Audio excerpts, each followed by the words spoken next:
Okay.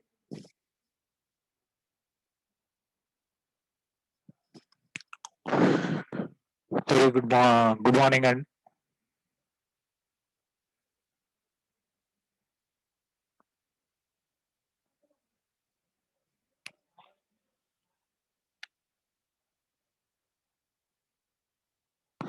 very good morning. My name is Shivakumar Vidyala, working as assistant professor in physics in Mallareddy Engineering College. Today we discuss about superconductivity. Is a very interesting phenomena. Actually, this superconductivity arises only at low temperatures. Superconductivity is a low temperature phenomena, and this superconductor first explained by H.K. Wounds in 1819. So he observed that this phenomena in Hg metals. So superconductivity is a low temperature phenomena. Superconductivity in Hg observed at 4.2 Kelvin. So that 4.2 Kelvin is considered as a transition temperature of that particular material. So according to his, when temperature decrease below to Tc, we observed some change in material from normal state to superconducting state. So here metal state will be transits at particular temperature will be considered as transition temperature or critical temperature.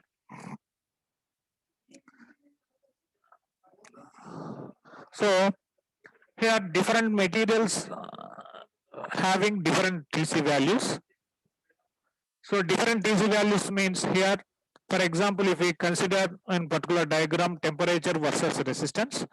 So the resistivity of mercury suddenly falls to zero at particular temperature. That temperature is considered as a transition temperature or critical temperature. So below 4.2 Kelvin, the state of the material will be considered as superconductor, and above Tc, the material is state is considered as normal state.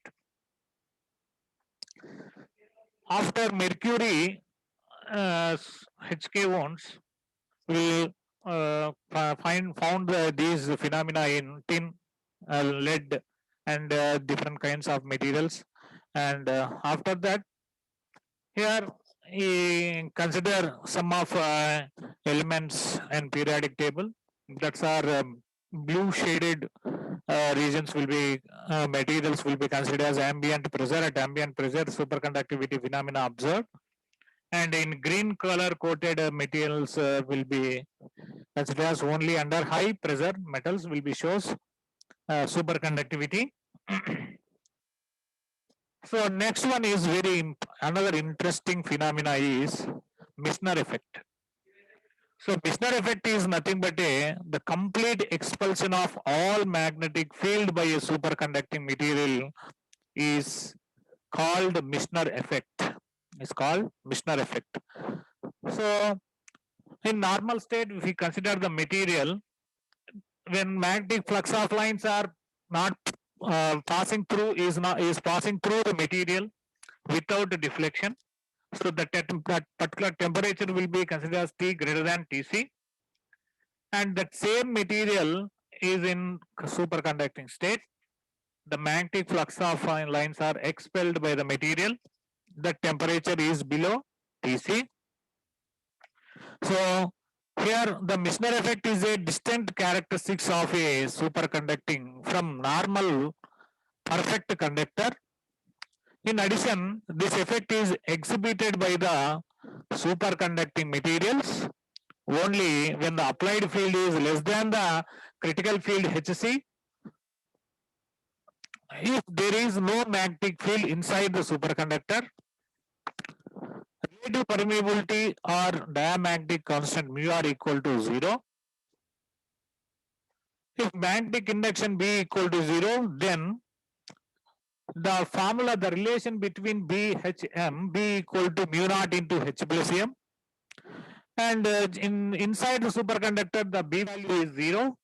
So that we can put the value in the above formula. We got mu naught into H plus M. So that is M equal to minus H. And susceptibility, according to definition of susceptibility, chi equal to M by H. And in place of M, you can put the value minus H to get minus 1. And next, another one is another definition of critical temperature. This is very, very important to describe the properties of the superconductors. Critical temperature is what? The critical temperature is the temperature at which a material electrical resistivity drops to absolute 0 is called critical temperature or transition temperature. See in the diagram the temperature versus resistance. In that in the superconducting curve, we observed the resistivity of the material suddenly falls to 0 at particular temperature, that is considered as TC.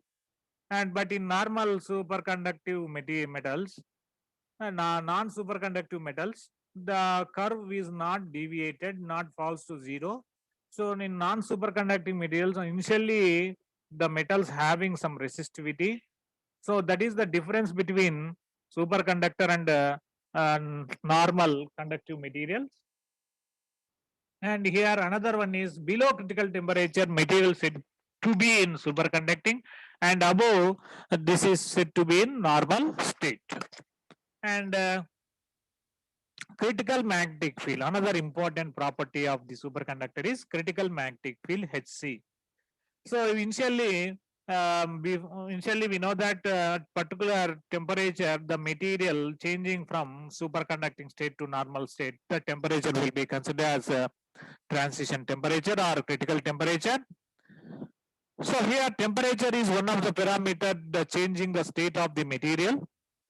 But here another parameter, that is magnetic field, can affecting the state of the material by application of external magnetic field on the superconductor.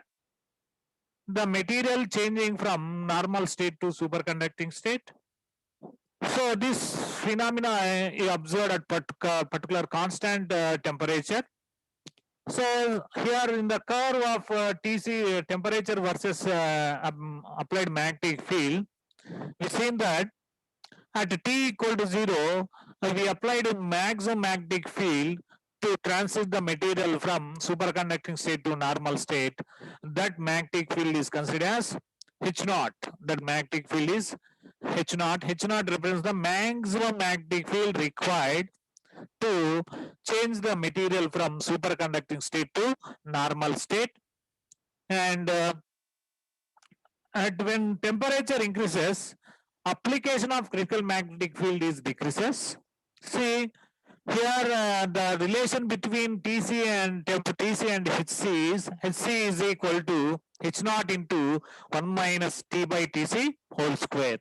So here HC is completely depends upon TC, and the value of this value of temperature, applied temperature will be changes. HC value also changes. And another important topic is types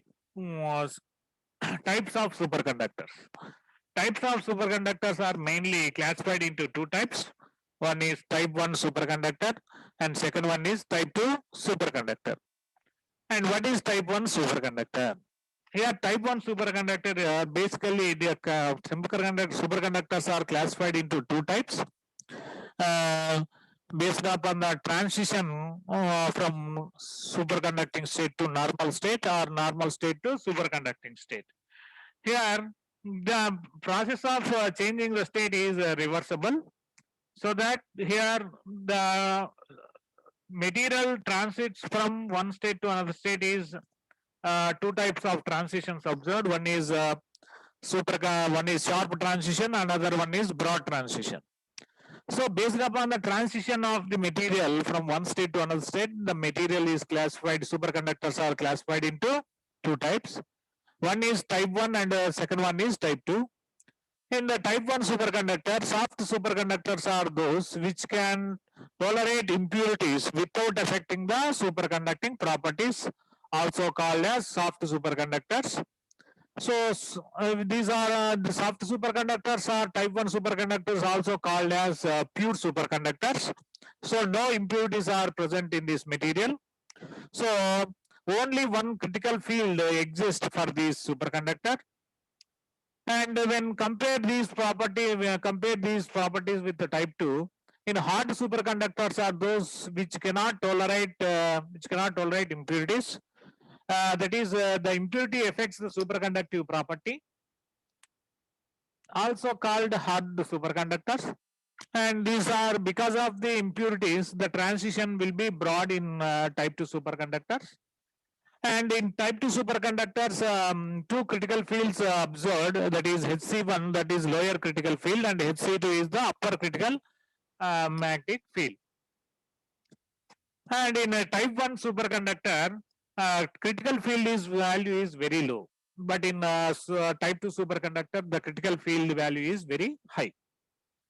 And in type 1 superconductor exhibits perfect and complete Misner effect. And in type 2 superconductors don't exhibit perfect and complete Misner effect. In type 1 superconductor, the current flows through the surface only. Current flows through the surface only. But in type 2 superconductors, it is found that current flows throughout the material. Those are the main distinction between type 1 and type 2 superconductors. And here another one is BCS theory of superconductivity. Generally, in the BCS theory of superconductivity, we observed that electron-electron interaction via phonon is observed. So this BCS theory developed by Bardeen, Cooper, and Scriffer put forward a theory in 1957. So this theory is called BCS theory to explain superconductivity, and it is a quantum mechanical phenomena. And the prediction of this theory are in excellent for low temperature superconductors. And the theory states that the supercurrent in a superconductor is carried by many millions of bound electron pairs called Cooper pairs. And these pairs form when one electron passing between adjacent positive ions in the lattice attracts the ions, causing them to move slightly inward and to create a region of increased positive charge density. Due to the elastic properties of the lattice, this region of increased positive charge density propagates through the lattice as a wave. And a second electron passing through the lattice is attracted into this moving region of increased positive charge density and is effectively swept along by the lattice wave created by the first electron.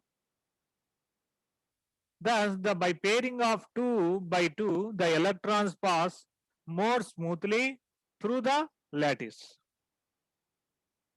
And elements of BCS theory, the properties of type 1 superconductors, and pairs of electrons can behave very differently from single electrons, which are fermions, and must obey the Paulus exclusion principle.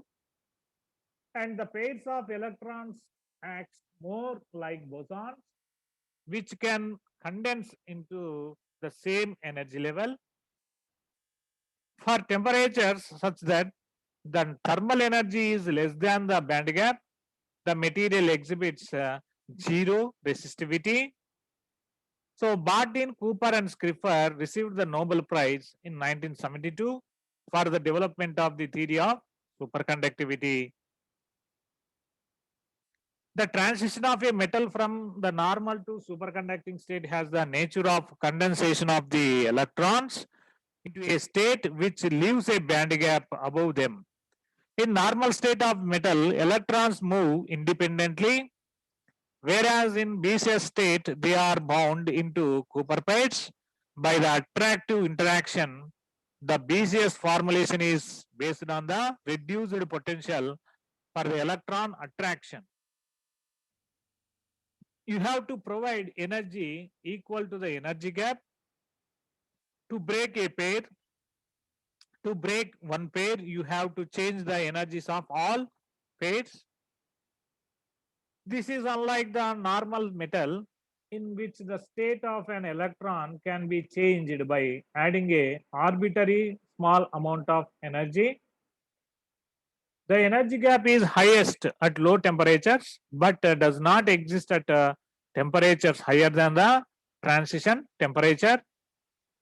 The BCS theory gives the expression of the energy gap that depends on the temperature T and the critical temperature Tc and is independent of the material.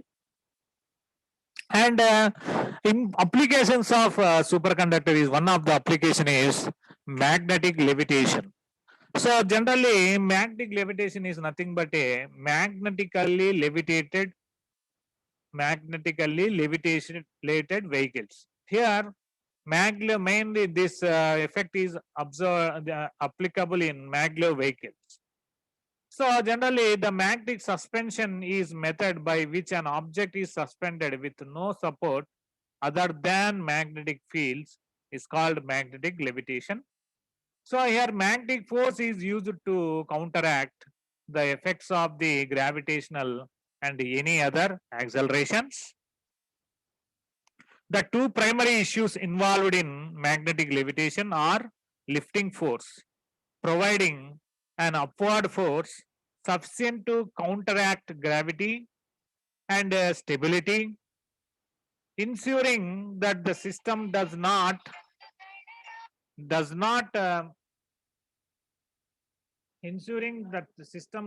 spontaneously slide or flip into a configuration where the lift is neutralized. So magnetically levitated vehicles are called maglev vehicles. Based on two techniques, electromagnetic suspension and electrodynamic suspension. And in electromagnetic suspension, the electromagnet installed on the train bogies attract the iron rails. The magnets wrap around the iron and the attractive upward force is lift the train. The EDS levitation, that is electrodynamics levitation system, is achieved by creating a repulsive force between the train and the guideways.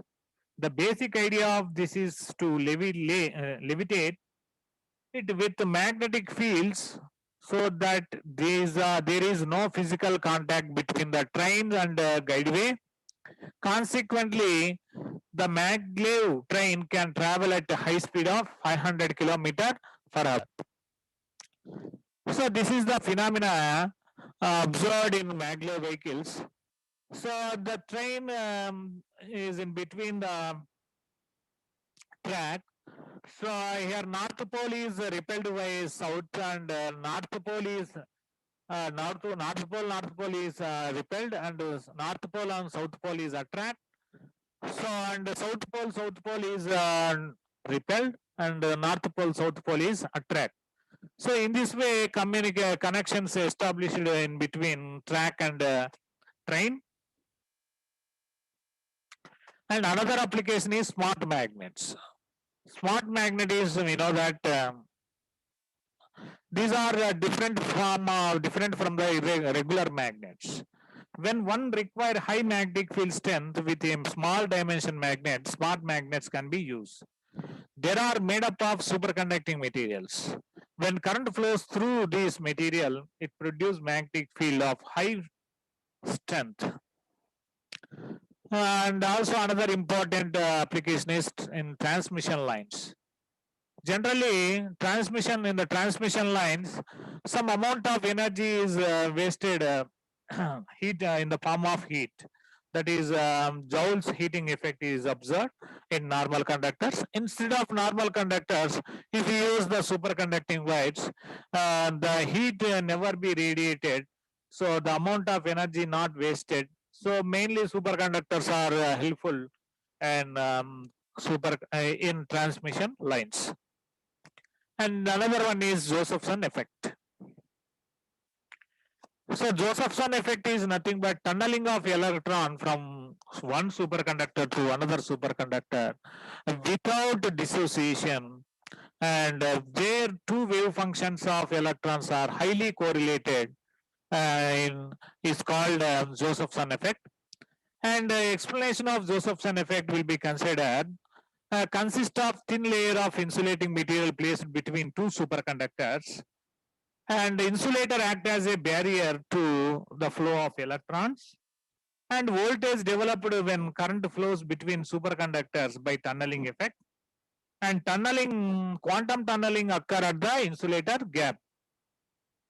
And another one is application is SQUIDs, superconducting quantum interfero devices. And SQUID is a sensitive magnetometer, and the current is injected into one half of the ring and removed from other. Voltage develop across the gap. It works similar to the optical interferometer.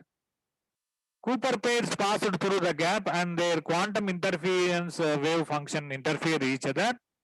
The quantum interference pattern, like optical pattern, is a periodic, and therefore the voltage developed across the SQUID repeats regularly with magnetic flux. When the magnetic field is applied perpendicular to the ring, current is induced at two junctions. Induced current flows around the ring, thereby magnetic flux in the ring has quantum value of applied field. Therefore, used to detect the variation of very minute magnetic signals. So this is another application of SQUID, measuring the magnetic fields on the earth at the different places. And this is the Einstein theory. Right. So this is the main applications of superconductor. And thank you and all.